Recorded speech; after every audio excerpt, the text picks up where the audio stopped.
Hello and welcome to the Road Trip Sports Podcast. My name is Harrison Crook and I'm joined today by my co-host, Oliver Gilmour. Ollie, how are you doing? I'm doing good, Harrison. Keen to get into part 2 of our trip to Los Angeles. Yeah, part 2. Our first two-part episode concludes today with our second chat on Los Angeles. It's going to be a great one. We've got lots of segments planned. We've got a bit of a fun one today. We're going to talk about some of the iconic Hollywood moments for sports, some sports movies, some sports characters which are iconic. We're also going to have a bit of chat about outdoor sports venues, and we've got Rams superfan Aaron Carroll coming on to help us out with the chat about all things LA sports venues. Now, if you like the podcast, make sure you subscribe to us. We're on Facebook, Instagram, and TikTok, which you can follow at Road Trip Sports Pod. We're also on YouTube. You can find us at Road Trip Sports Podcast. For any inquiries, if you'd like to get in touch with the podcast, if you'd like to have your voice heard, make sure to get in touch with us. Road Trip Sports Podcast at gmail.com is where you can contact us. And we'd love to get the word out on the podcast, so make sure if you like us, make sure you're sharing us around, make sure you're telling a friend who's interested in sports as well, because we want to get out there, we want to get more listeners and in the ears of more people, so make sure you're telling everyone about the podcast. You've brought us a new segment this week. Do you want to tell us about it? Yeah, so it's a bit of a spin-off of the new kids on the block, but it's the new QBs on the block. Bit of a QB carousel. So we're going to first talk about some QBs and where we think they're going to land after the 2020 free agency. But as a Packers fan, I just want to first mention Aaron Rodgers' extension. Congratulations. You've got your man. Yeah, we do. I still think that he's not here for the entirety of the contract. I think he probably retires at the end of next year. I think it's a bit of a deal where they can push money down the line, whether they give Jordan Love or a new QB a start when he retires. The cap situation, they don't have to worry about so much. Yeah, for sure.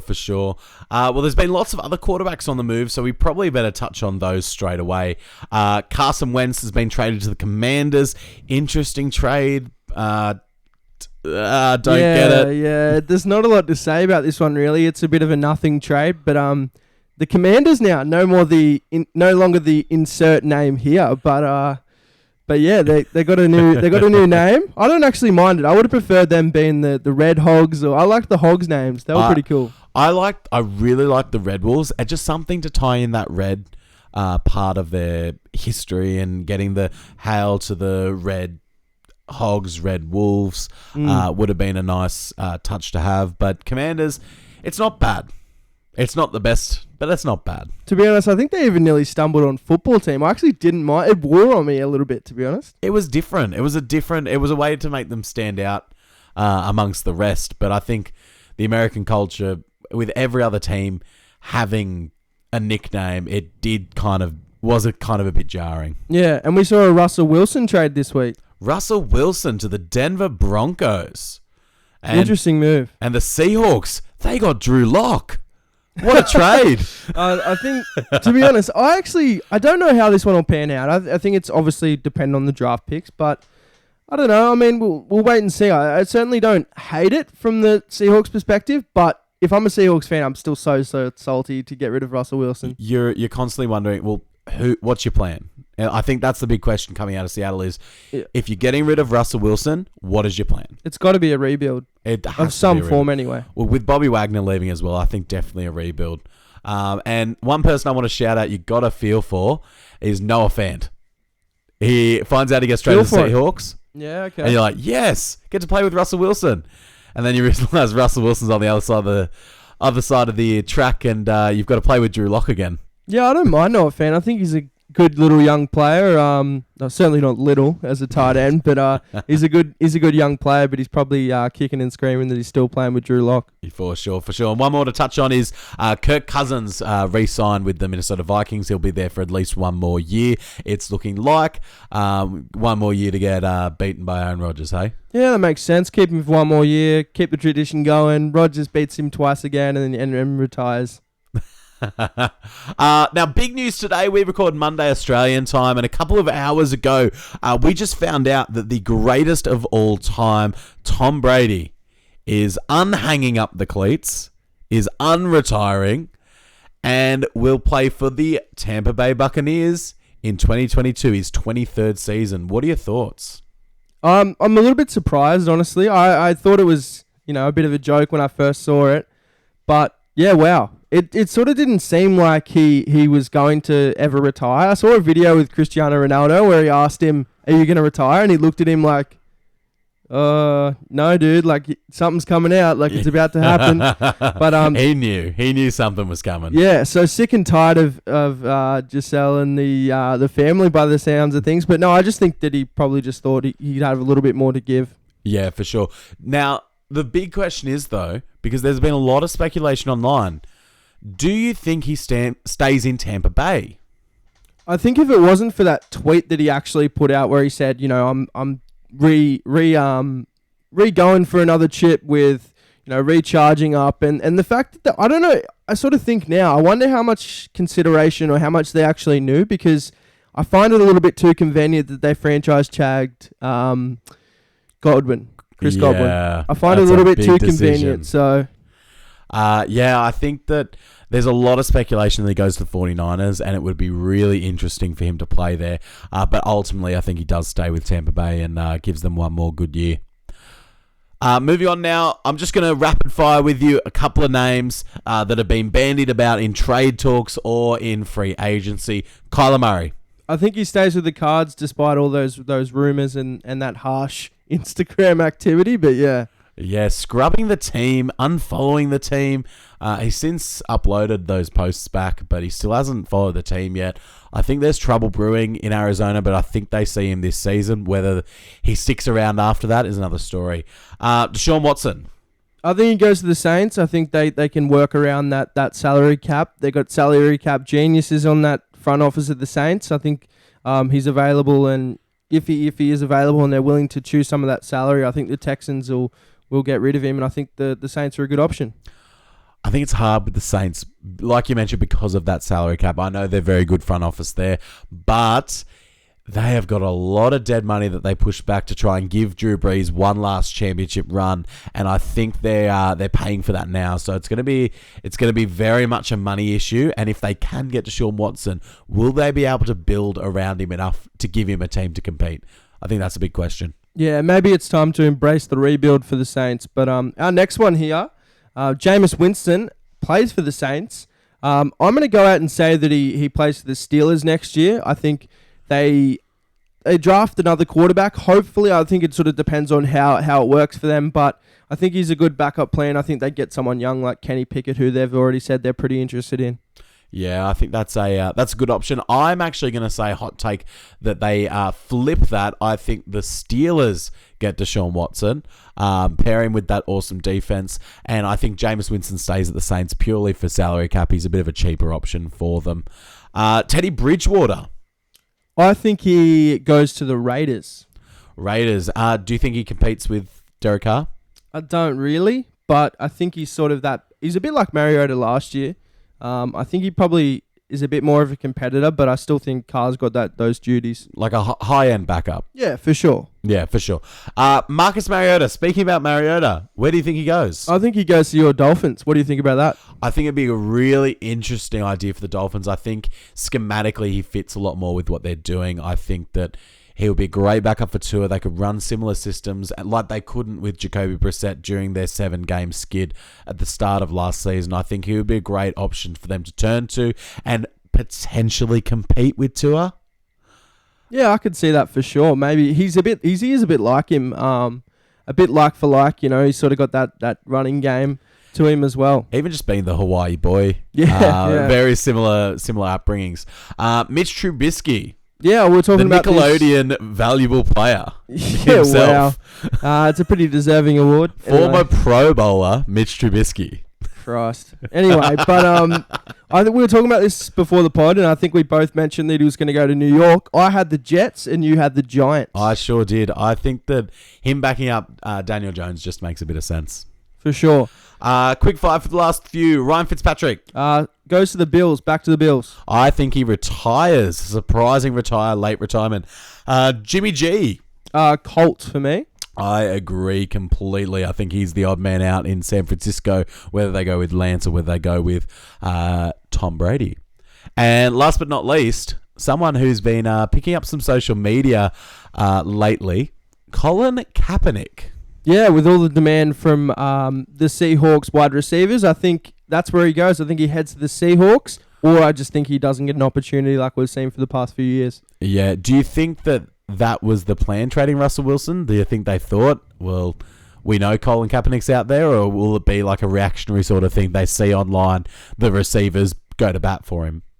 I'm not too sure. I don't know whether it actually went into their thinking or not, but I think it's a good backup and it's a good option to have. I think he just deserves an opportunity nonetheless. I think the Seahawks, the reason to make the move this year of all years is there has been so much quarterback movement. It's one of the reasons why you brought this segment to us, is because of the quarterback movement. There's lots of options this year where there haven't been in the past, where the Seahawks can leverage their picks for a big draft pick quarterback. They can trade for a different veteran quarterback. There's lots of options for them. But yeah, thanks for bringing this new segment to us. Yeah, no worries, man. I hope you guys enjoyed it. So moving on now, we have our discussion of some of LA's outdoor venues. We talked about some indoor venues last week, particularly Crypto.com or Staples Center. But the first stadium that we wanted to quickly talk about was Dodger Stadium. Yeah, did you want to take us through Dodger Stadium? Yeah, so Dodger Stadium opened in 1962, and it's the largest baseball stadium by capacity, so always home to a pretty cool crowd. And they've got a pretty diehard supporter base as well. It's also the oldest baseball stadium west of the Mississippi and the third oldest overall. Yeah, it's a great place to watch a game of baseball. There's a lot of history and culture with that team, and they've got a rabid fan base. So my only recommendation will be, if you're going to a Dodgers game, make sure you're going for the Dodgers. That's all I'll say. Moving on now, SoFi Stadium. Do you want to take us through SoFi Stadium? Yeah, so SoFi opened in 2020, and it was obviously affected by that COVID-19 interrupted season, which was disappointing a bit. We didn't really get to experience SoFi to the fullest for the first year. Yeah, and even opening this year, last season, it didn't feel as special as it would have been if they had opened in a regular sort of sense, because we'd seen it for a year. We'd seen the whole stadium for a year. So it didn't have that pomp and circumstance that when they opened Levi's Stadium or when they opened AT&T Stadium in Dallas. Yeah, or even Allegiant Stadium, as it's known for the Raiders. Yeah, for sure. Now, we're going to have a bit more of a chat about SoFi Stadium. Obviously, it was the home of Super Bowl 56. We're going to have a bit more of a chat with our Rams superfan, Aaron Carroll, a little bit later. But we want to talk about a few of the stadiums that I'd been to in LA, either with a tour or seen a game at. So, Ollie, do you want to tell us about the Coliseum? Yeah, so the Coliseum and a place that you've visited. So we want to get this in. It's actually a very, very well-known stadium in LA. It's been around since 1923. Has that large capacity of 500,000 people. It's been home to the Rams, Chargers, and LA Raiders, which I didn't know before looking this up. Yeah, so in the 1960 season, I believe it was, the LA Chargers, as they were then known before they moved to San Diego, played in the Coliseum. Obviously, the Raiders in the 80s with the Rams shared the Coliseum, and then the Rams recently played there when they moved back to LA before SoFi Stadium was built. So there's been 3 professional football teams play at the stadium, which is very interesting. Yeah, that's crazy. And whilst we're on this little topic here, when I visited Chicago, I didn't actually know this. It's a little bit similar here, but the Bears actually played at Wrigley Field. I didn't know that. Yeah, it's interesting looking back through the history of some of these stadiums. The NFL has a crazy history, and I definitely recommend there's a channel on YouTube, NFL Throwback. Okay. And they've got lots of different segments about the history of all the teams and where they've moved from and where they've moved to, and then the history of all the stadiums in the NFL and how they came to be. So definitely a couple of videos for you to check out, which did highlight some of these interesting facts, which is they're just crazy things that you wouldn't think of now, knowing what we know now. Yeah, for sure. And I'm always a fan of history, especially that sports history. So I'll have to check it out, man. Yeah, for sure. Now, the Coliseum was home to Super Bowl I, the World Championship game, AFC versus NFC, as it was first known, later renamed to Super Bowl I, and it was also the home of Super Bowl VII, which is my favorite Super Bowl to watch back. Obviously, the Dolphins won that Super Bowl, and it was their undefeated season. It was the crowning achievement of that 70s Dolphins team, and it was a great place to visit. I visited decked out in my Dolphins gear. I was so happy to be there and visiting the stadium there. Yeah, wow. So what was the best part about visiting that stadium, do you think? Well, I've actually got a funny story. The day I went, the Rams were just moving to LA and they were recording some promotional footage and things like that. So they had a lot of the Rams personnel out there, and they also had the Rams mascot Rampage. And I actually got to meet the Rams mascot, decked out in my Dolphins gear. I asked if I could get a picture, and Rampage was like, yeah, sure. Didn't say anything, but nodded, obviously, mascot. Yep. But then took the photo. I didn't realize until I looked at it afterwards, Rampage covered up the Dolphins logos in the photo. He probably wasn't very happy about it. I don't blame him either, to be honest. Yeah, the cheeky bugger. So I will be that will be going out when you'll probably may have already seen this by now, but on our Instagram page, that will be one of the photos in the episode post. So you can check that one out. It's also been the home to many Olympics, this stadium. Yeah, it has. So they hosted the 1984 Summer Olympics, and it actually became the first ever stadium to host the Olympic Games twice. Which is really cool as well. Yeah, so they hosted one many years before that as well. So it's a very iconic stadium in LA history.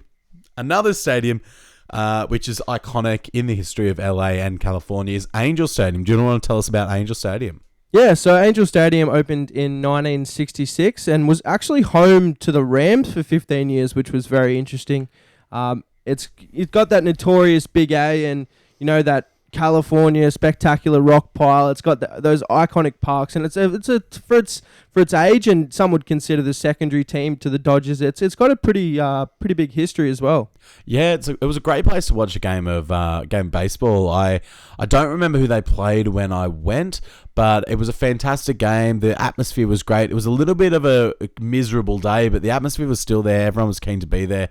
So definitely a great place to watch a game of baseball, especially if you're staying out in Anaheim to go to Disneyland. It's a great way to get some sports in while you're doing the Disney trip, especially if you're a family man or woman and you want to get the sports in with the kids going to the Disneyland and resorts as well. Yeah, 100%. So our next stadium, Harrison's also been to, fortunate enough to be. When did you go there? I went there. I can't remember now, but I remember my mum actually marched in the Rose Bowl parade. So I remember we went for a bit of a drive down to Pasadena to see the stadium. We didn't go in at all. We didn't do the tour, but we went outside and we visited the stadium and looked at it. It's a monolith. It is huge. Yeah, so that's really cool. I've always wanted to go there. I know they have the it's like a flea market thing. It's once monthly, and that's where all mainly all of my Packers merch comes from. My brother, when he comes back to Australia, brings some stuff over. Yeah, awesome. And he gets it from there. So that stadium was absolutely huge. Hosted a lot of cool events, but 1922 it was first established, so very, very long time. Yeah, they've had a couple of, with the Coliseum in 23 and the Rose Bowl in 22, coming up to 100 years now, actually, which is interesting to see. But they've hosted 5 Super Bowl games at the Rose Bowl. And obviously it's the host of the annual Rose Bowl game, which is one of the college football playoff games a lot of the years. Very iconic game in sports history, and definitely one to check out if you can be around the area for the Rose Bowl. It's absolutely incredible. It's madness around there.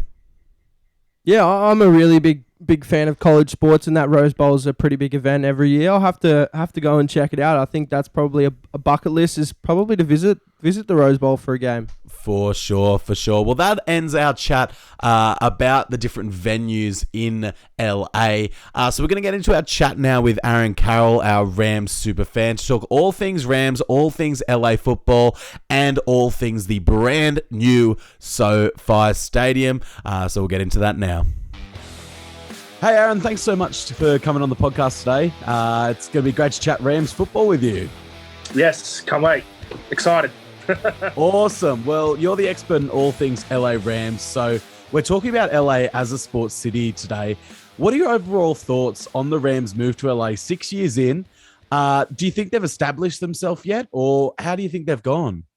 I think it's successful. They haven't established themselves yet, even with the Super Bowl win, especially when you got Titans of the Dodgers and the Lakers there. Like, Yeah. but they're on their way. They're with their programs they're running in the city. With Andrew Whitworth winning the, I think it was what's the award? It's the Walter Payton Man of the Year.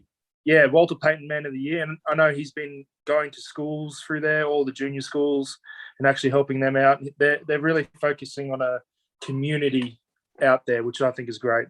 And eventually will, in 10 to 15 years, establish them. Yeah, for sure. I think it helps that when you look at the Rams and the Chargers, the Rams have had a history in LA, I think more than the Chargers, who've been very divorced from the city, it seems. It seems like they're not supposed to be there. Would that be the impression you get? Yeah, the leeches. Yeah, I call them leeches. Because honestly, their owners are very, very cheap. Like they're leeching off the SoFi Stadium. They only pay $1 a year for rent. That's it. That's ridiculous. I never see anything about them doing stuff in the community or reach out programs. It's just their owners are very poor, I think, and the Spanos family, and unfortunately, yeah, they got in on a technicality. Yeah, it seems like out of the three teams that were vying for it, the Chargers were definitely the third option, and it's a surprise that they are. I still don't know. I thought, honestly, it would have been better if the Raiders went there. Yeah. There is a real Raider vibe there, but then you would have had like the inner city with the Raiders, and then LA with like beachside, and I think that would have been a cool dynamic, but I just don't know what the Chargers can offer. Like, I love their uniform. Their uniform is Mick, but Definitely. I just don't know what they can actually give to the city. Like, I love Herbert. I love what they're building there. I love their coach because he came from us. Yeah. But yeah, I just don't know with their outreach programs or putting money into it to build their program. They're always going to be like a Clippers to me until they get new ownership. Yeah, for sure. Well, you've been a fan of the team since they've been in St. Louis. Do you see them more as a LA or St. Louis team now? And how have the differences been? Has the fan base changed at all? Has the vibe around the team changed at all that much? Oh, big question. Look, I was a fan no matter where they were. But in St. Louis, they didn't have a real big fan base. I watched those games. They couldn't fill out Edward James Dome. Like, it's and I think, to be honest, the move helped revive the Rams, to be honest, because it's now it's all about LA and people want to come to LA. It's all about the show. You know what I mean? It's just they want to put on the attraction for all the new fans, the players, but it's only worked because of McVay, because of what he's instilled into the actual team and the programs, and made them accountable and it's just made them professional, more professional. Definitely. They've definitely been run really well. I feel like what's helped them become that LA team is they've got the star power as well. Them trading for Von Miller, trading for OBJ, even when they were trading for Jalen Ramsey, they've got that real star power feel in the city now, which is very much reminiscent of a Lakers team or some of those Dodgers teams as well. They feel like an LA team with all those stars that are very marketable in a city like LA. Yeah, they've built it correctly. They haven't. Everyone keeps calling them top heavy, and they have a few top heavy stars, but majority of our players are from the draft. Yeah. So they've only brought a few players in. We haven't spent much in free agency. We've actually developed our third rounders, our fourth rounders, our fifth rounders, our sixth rounders. You know, it's. I hate when I hear teams they're saying they're top heavy, but some of our core players have come from the draft. We've just hit it out of the park with a few Aaron Donald and Andrew Whitworth. Bringing him, he changed the culture. Cooper Kupp, Cooper Kupp was a 3rd-round pick. He's been insane. He's got a Triple Crown this year. I mean, it's not top heavy. We've built the squad. We bought the icing in, as they say. We built the cake and we bought the icing in this year to get to the top. Yeah, for sure. Well, segueing now into that Super Bowl, post-Super Bowl lull that we're in a very much a hype. Until yesterday. Oh, my God. Aaron Rodgers. Wow. Insane. 50. Oh. Insane. Now, who do you think was the most influential player in that Super Bowl run? Who would you attribute it to? In the finals run or in the actual Super Bowl? Let's go with both. Finals, I'd say Von Miller, to be honest. And Aaron Donald was right beside him. But I think Von turned into playoff Von. It was amazing to watch. It was what we brought him in for. He literally led the whole group there. This is what we got to do. And he showed us the way.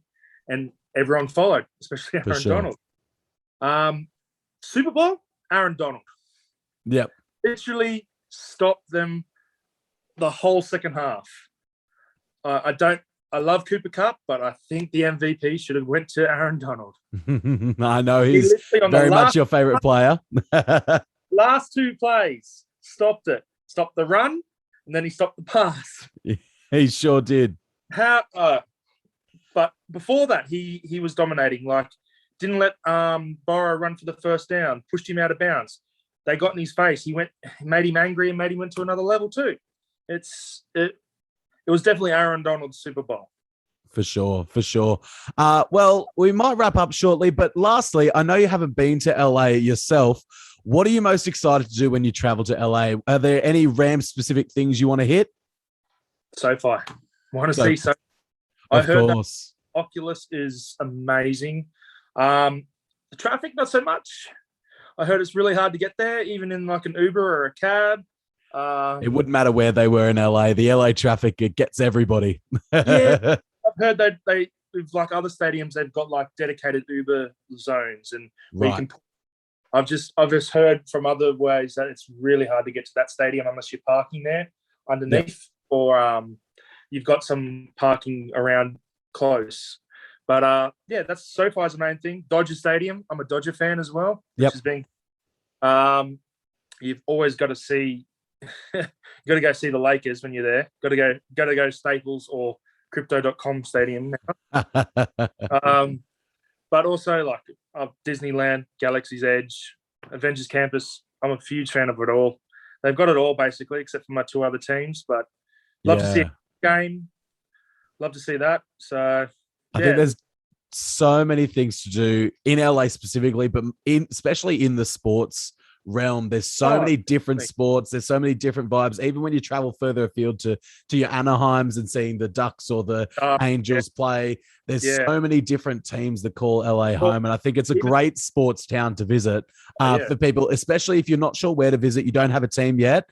LA is the place to be. There's so much star power. There's a lot of different sports events going on all the time. It's a great place to visit for a sports fan. And they all compete with each other to try and make the experience better. So it's just a win for the fans, no matter what you do. For sure. Well, thanks so much for coming on and providing your insight into all things Rams. And hopefully they can have another great season and lose to the Dolphins in the Super Bowl next year. Oh, no, we're going to run it back, man. Run it back. Thanks so much, Aaron. No worries, buddy.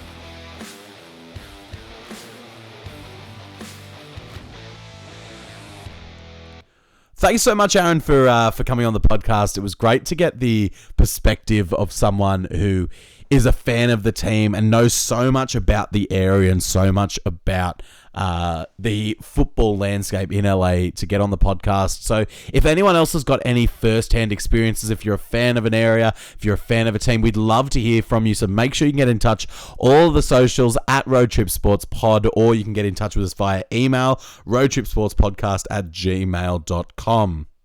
Now, we're going to get into a bit of a chat about the big screen now. We're going to talk about Hollywood. We're going to talk about some of our favorite sports movies because there's been so many. And in our meeting before the show, there are so many we could list, isn't there? Yeah, it was almost too much. It was way too much. I think we wrote down like 20 or 30 just like speedballing off the top of our head. And then we're like, okay, we probably can't talk about all of these in depth. So we've provided a bit of a top 5 of each of our favourite sports movies. Yeah, so Ollie, do you want to hit us with your top 5? My first one is Happy Gilmour. Hilarious Adam Sandler movie. What a movie. One of my favourite movies. You've got Shooter McGavin in that one as well. He is the best, and I love how he's still so active on Twitter as well. Yeah, for sure. So that's one of my favourite movies. I like to think I'm a Happy Gilmour as well. You know, can be angry when you need to be. You sure are. I've seen you wearing the beanie. Yeah, I've got a Happy Gilmour beanie. I bought that one in Boston. Not Boston. In Chicago, I believe. But yeah, that one's really cool. Yeah. So what are some of the other movies you've got? I've got The Waterboy, which is actually both of our favourites. Bobby Boucher. Another Adam Sandler movie. Another He has Adam got a Sandler great history in sports movies, doesn't he? Yeah, he sort of cops a bit of criticism because he doesn't have that variety of movies. But even looking at the sports, he's made a pretty big contribution to those sports movies. And, you know, he's had golf, football, just about everything. He's had basketball now with Uncut Gems, I believe. He's one of his newer movies, but yeah, he just does even everything. a serious take on sports in that movie as well. So he's done a bit of it all.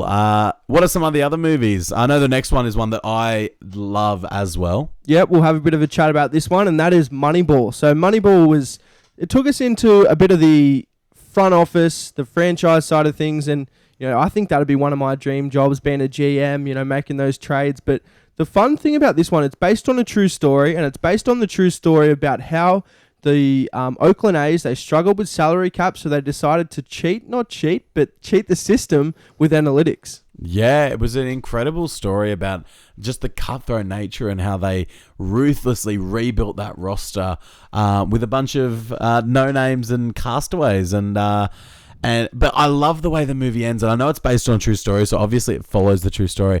I love how they don't win the championship at the end. Yeah, it is a bit cool to see. They still have that winning streak. They still have the moments. They still make the playoffs, but they lost to the Yankees. They did all they could, and they still couldn't beat Goliath. David doesn't always beat Goliath. Yeah, that's it. And I love the balance of the fact it's a true story. There's that element of Hollywoodism. There's just a bit of everything from that movie, and one of the ones I really enjoy.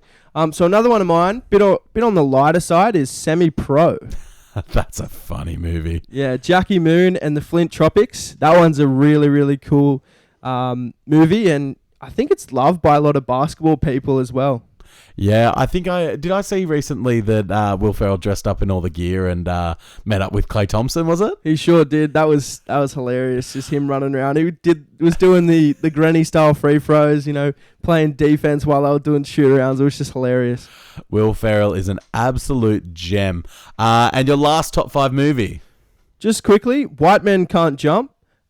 This one's a cool, like, street ball sort of movie. Which was also really cool to see. I enjoyed that one as well. Woody Harrelson, really cool movie. Yeah, love it. Love it. Well, my top 5 are honestly some of the ones that you've mentioned probably are on yours, but I'm going to have a full different top 5 just to shout out a few more of the movies that I like. I'm looking at 4 of mine are football based. I love the sport of American football, so that's where a lot of my list is based on. The Blind Side is a fantastic tale about Michael Oher, adopted by a family down south, and they raised him and eventually went to Ole Miss. In the story. So it's a fantastic, based on a true story movie. Any Given Sunday. I love that movie, and specifically Al Pacino's performance and Al Pacino's speech at the end. An absolutely incredible speech and in an incredible movie. I believe you performed that one. Is that right? Yeah, I'm a big fan of the movie. So I was doing year 12 drama, and we had to do a monologue. And so I decided to perform the speech from that movie, and I did really well in the monologue. It was one of my proudest things I've done in drama, and I achieved really great results for that performance. So it shows that football kills it on the drama stage. Yeah, for sure, man. What was your next one? Next one is one that I just love, whether it be the movie, whether it be the TV show. Friday Night Lights has changed my life. The movie, if we're talking about movies specifically, the movie is absolutely incredible. Telling that story of a small Texas high school town and how they deal with their star running back getting injured and how they work their way into the championship game and lose. And just the crushing, coming so close. No spoilers. But still not getting it done. If you haven't seen the movie, check it out. Sorry for the spoiler. But it's an incredible tale about how a whole town rallies around a team in those small communities. I absolutely love it. The reason why I said no spoilers is because I really want to recommend this one. I think it's got a good balance of relationships, drama, football. It's got a little bit of everything. It's got some really good actors and some really good performances. One of my friends who actually doesn't watch any NFL at all really loves the series, Noah. So shout out to him. But if you haven't seen it, the TV series is incredible. I think the preferred one of both of us is the TV series, isn't it? Yeah, for sure. If you haven't seen the TV series, definitely check it out. Even shout out to my partner, Sarah. She doesn't watch much football, but absolutely love the Friday Night Lights series. Wanted to watch the whole thing, even without me there pressuring her into it. She watched it completely on her own and has asked to watch the whole thing again, showing how awesome it can be for both football fans and not football fans alike, that it's gripping television. It is for sure, man. Two other movies I've got. Another Will Ferrell classic, Talladega Nights. NASCAR, I'm not the biggest fan of NASCAR. You're not the biggest fan of NASCAR. But Talladega Nights is just an incredible movie, incredibly funny. You have you in stitches the whole way through, and just unbelievable. Good message to live by too. If you ain't first, you're last. For sure.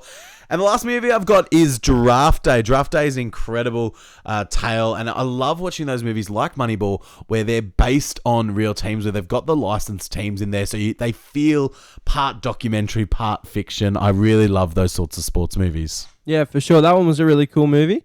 Haven't really seen many like it before that, but we're starting to see a bit more people interested in the agency side of things, the front office side of things, so really cool movie as well. I think Moneyball was one of the movies that sort of drove that interest. Yeah, for sure. Well, I've got a question for you. Looking at our list, both our long list and our short list that we've come up with, there are a lot of Adam Sandler movies and there are a lot of Will Ferrell movies in the sports movie category. So you're writing a new sports movie.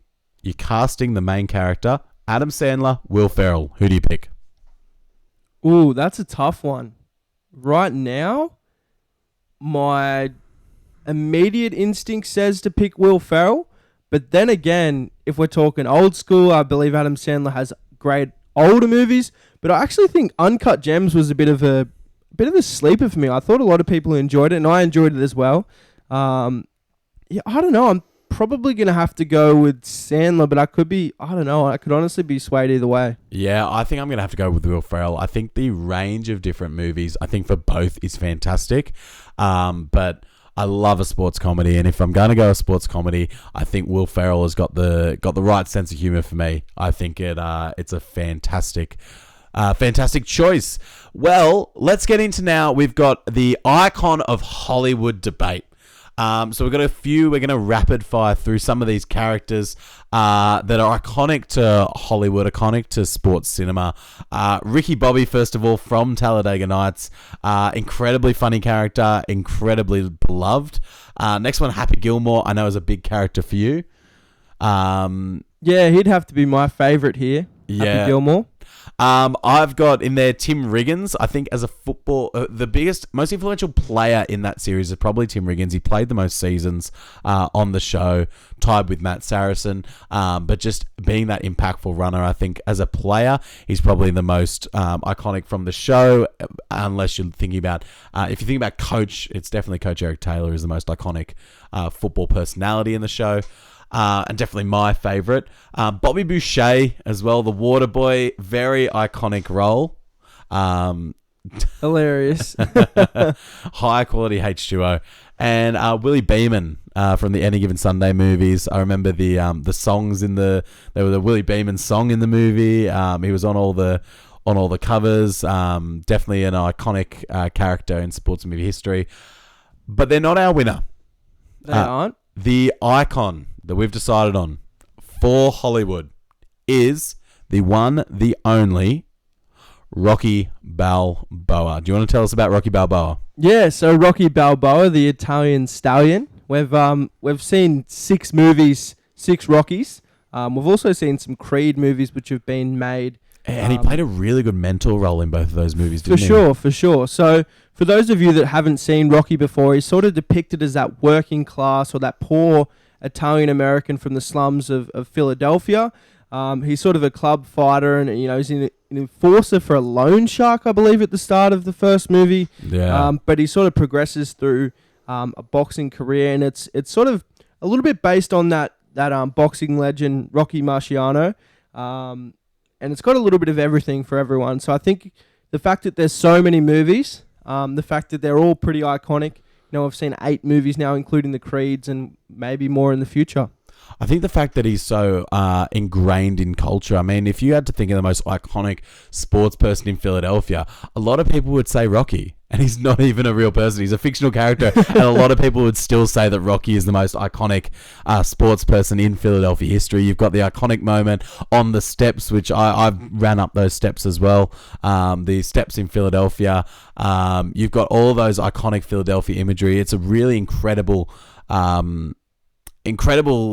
legacy that Rocky has had over so many years now that I think he's a easy choice for the icon of sports Hollywood. Yeah, and he's even got those sounds, those songs, particularly "Eye of the Tiger," which was just a huge song to come from or be in those movies as well. So there's just so many different iconic features to those movies, and I think a little bit of a clear winner, but if you're into comedy and that sort of stuff, you could certainly take others there as well. Yeah, for sure. And make sure to let us know your favorite Rocky moments in the comments of our episode post. We'd love to hear it. Let's get into the mailbag, finishing up today. So, first of all, we've got Peter from Wyong. What are some cool attractions to visit in LA? Yeah, so one we've both done and I really enjoyed was the Universal Studios. That's home to Harry Potter World, but one of the really cool things in the world-renowned attractions is their lot tour. Yeah, it's absolutely incredible going through the back lots, seeing the sets of some of those famous films of all time is truly an incredible experience, and one I definitely recommend. I think the difference between Hollywood Universal Studios and the ones around the rest of the world is Hollywood is fully entrenched in movie history, while the rest of the world is sort of paying homage in their theme parks. The Hollywood one is where you actually experience that history, and I think definitely, even if you've been to one around the world, you've got to go to LA, you've got to see the backlot tour, you've got to go to the Hollywood one. I'd recommend that for sure. Another one for me, another tour that I did last year was the Warner Brothers tour. Yeah, how was that? Yeah, because really I haven't done cool. that yet. Really, really cool. It was a little bit more active than the Universal Studios tour. And what I mean by active is that there was a lot of actual filming going on the day that we're there. Really? Yeah, so many different things being filmed. It was even just cool to people watch. Just watch people walking around the lots and doing different things. Even looking at catering was cool. You're like, oh, look what all the stars are eating. But that's awesome. Yeah, really cool. I think the best thing that I saw was the Vengeance car, the new Batman's vehicle before the movie had even come out. It was just insane to see. That's awesome. I've still yet to see the new Batman movie. It's definitely on the list to watch. And I'd definitely love to see all the Batman memorabilia. Quickly touching on a couple of the obvious ones as well. Disneyland is always the happiest place on earth to visit. And then there's the obvious LA trademarks like the Hollywood Walk of Fame, the Chinese Theatre, the Santa Monica Pier are always great attractions to see in LA. Next question. Noah from Newcastle asks, who is a bottom 8 bolter in the AFL for 2022? First of all, do you want to explain what a bottom 8 bolter is? Yeah, so basically someone that finished in the bottom 8 last year, who's going to make a little bit of a run in the AFL finals. This is really tricky. I don't see a lot of teams being candidates for this one. Maybe Carlton, but I'm not going to go with Carlton here. I'm going to go with Fremantle. I think they've got a couple of young additions to their list. In Will Brodie, we saw Jordan Clark come from Geelong. I think they got one of the best young ruckmans in the comp in Sean Darcy, and Nat Fyfe's come out and said he's going to play a full mid-roll. Do you think that when you've got those star players, do you think you've got to play them through the midfield, or do you think it's okay to rest them forward? See, I'm of the opinion that, put them in the midfield, that's what they're paid for. But what about you? Yeah, I tend to agree. I think you want your best players driving the football forward. If you get no midfield production, you get no production in the forward line. So you may as well get your best players. If they've got on-ball skills, they've got to be on the ball. Yeah, I think Nat Fyfe's a 10 out of 10 midfielder, but he's a 6 out of 10 forward. So let's use him in the mid. That's my approach anyway. And there's no point in having a player of Nat Fyfe's caliber in the forwards if you can't get the ball to him either. Exactly right, yep. Well, the last question we've got from Nick from Wallsend. It's a simple one. Buddy Franklin. He's closing in his 5 goals away. Does he kick his 1,000th goal this weekend at ANZ Stadium against the GWS Giants? I might be a little bit biased here because I'm going to the game, but I'm going to say yes. I think it's a big distraction for the team. I think they want to get it out of the way. 5 goals doesn't seem like a lot. To be honest, it seems like a lot for any other player but Buddy. But Sam Taylor is playing on him from GWS, who's one of the best defenders in the league. So I can understand if you did say no. Well, that's exactly what I'm going to say. I love Buddy, but I think not this week. I think GWS will do everything they can to not be the team that he gets his 1,000th on. The question is, though, when he does get his 1,000th, do you think fans rush the stadium? I will be. I'll be jumping that fence. I know all my mates will be jumping those fence. I think the AFL sort of said, no, don't do it, but everyone's going to do it. Yeah. It's going to happen. How do they stop them all? Apart from serious military intervention, how do they stop everyone from rushing the field? You just don't. How are you going to stop hundreds, maybe even 1,000 people trying to storm the field? It's just impossible. Yeah. I think I'll be jumping on the field, running around for a little bit, having that moment, but I'll be getting off pretty quick. I don't want to get arrested or fined or anything because I'm one of the last ones left, but yeah, I'll probably jump on for sure. Yeah. Are you going to go try and hug Buddy? I don't think so. I think that's a bit. I think that's a bit much. how you're going. Yeah. I don't know. I don't really see the hug thing. I don't know. People just run rampant on the field, but anyway, we'll see what happens. All right. Lastly, we're going to introduce another new segment this week, and we're going to carry this through for the rest of this year. Now it's lock of the week. So we've got to pick one game. And we've got to pick one team that is definitely going to get up no matter what. We guarantee it. Now, over the course of the year, we're going to track our scores. We're going to see who can lock up the most games. And we can pick any sport. You can pick third grade golf in Mexico if you want. Not that we're tracking that. But with that being said, who's your lock of the week? My lock of the week is in the AFL this week. I think Geelong to beat the Bombers at home. I think there's those little murmurs that Geelong aren't that team this year. I think, there's a little bit of a monkey on the back for them. But I think playing at what is it? GH? Can't even remember what it's called. I have no idea. Anyway, but it's an acronym stadium in Geelong. Anyway, shocking from me. But I got to go Geelong over the Bombers here. Yeah, I think that's a good pick. My pick is going to be Richmond to beat Carlton. I think Richmond have got something to prove after the way last year ended. I think they want to make a statement that they're back and better than ever. And what better team to do that on than their fierce rivals Carlton? And how better to start the season than watching Ollie's face when Carlton lose. I hope you're wrong, man. And it's GMHBA. I don't know how I forgot that, but that's just a random collection of letters. They just slapped a few letters on that thing and hope for the best. Well, anyway, that's it for our podcast today. A bit of a fun one today. I hope you've enjoyed the different segments we've brought up today. If you like what you're hearing, make sure you follow us at Road Trip Sports Pod. We're on Facebook, Instagram, and TikTok. You can look at our YouTube page. Road Trip Sports Podcast is what you need to search. If you've got any inquiries at all, you can find us roadtripsportspodcast@gmail.com for any email inquiries. You can also send us messages on any of our socials. We've really enjoyed producing this podcast, so if you like it, make sure you share it around. We'd love love to get our listenership up. We'd love to get the listeners up. So make sure you share it to people who you know are into sports and are keen to travel, especially after all this COVID business. Now that's starting to get in the rearview mirror and we're starting to open up again. Make sure you let your friends know that we're out here talking about all things that they can travel and see.